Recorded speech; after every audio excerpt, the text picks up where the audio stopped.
I remember when I was younger, maybe before I was 20, my grandfather took me to the first English-speaking school he went to.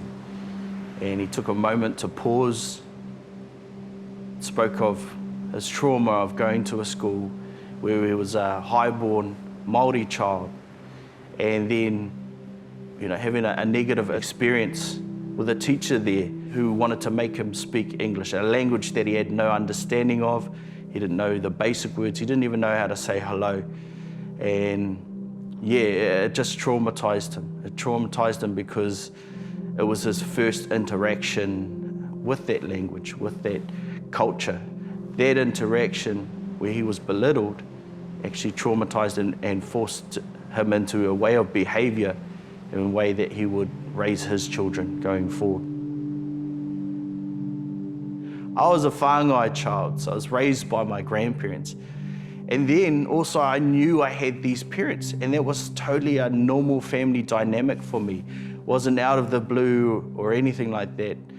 My family was more like a community. So everybody took their turns in raising me, and it was just normal.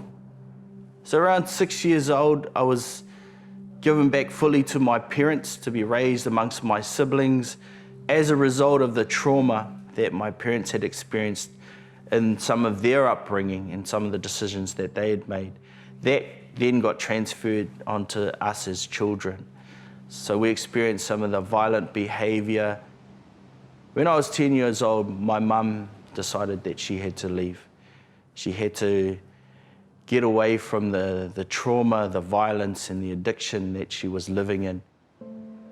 And at 13 years old, my father was locked up again, and the decision was made that we would go and live with my mother.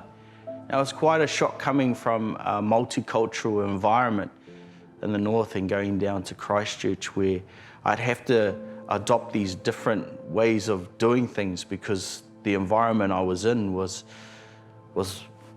different. Like I'd sit there at a bus stop with one headphone on just to make sure I could hear if a carload of skinheads would roll up, and I'd have to make a run for it, or I'd have to stand and fight, or I'd have to wait last in a dairy to be served because I was Māori and I was different. And that definitely impacted me. That impacted me in the way I would start to see myself and the way that I would carry myself. And maybe similar to my grandfather, I had to start changing certain things to help fit in. By the time I was 18, I'd met somebody and she'd gotten pregnant with my daughter, Paris. I was a parent by 19, starting to work out what I wanted to do with my life. I started getting involved in hairdressing, and I loved it. And I loved the challenge it gave me. At the age of 22, my grandfather passed away, my Koro, my beloved Koro. It was then I had the realization that I wasn't the man yet that he had raised me to be. Now that sat heavy on my heart because for me, he never got to see the reward of everything that he had put in me. And then it made me more urgent to learn more, to be the man that he had raised me to be or wanted me to be for my family, for our whānau. But even in saying that, it was still the worldly side of me. I hadn't yet come into full relationship with God.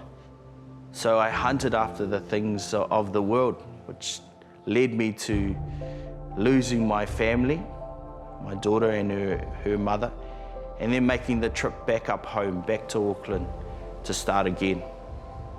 So I come back home. I'm deflated, humbled, and lost. And my friends start come around me, and start taking me to church.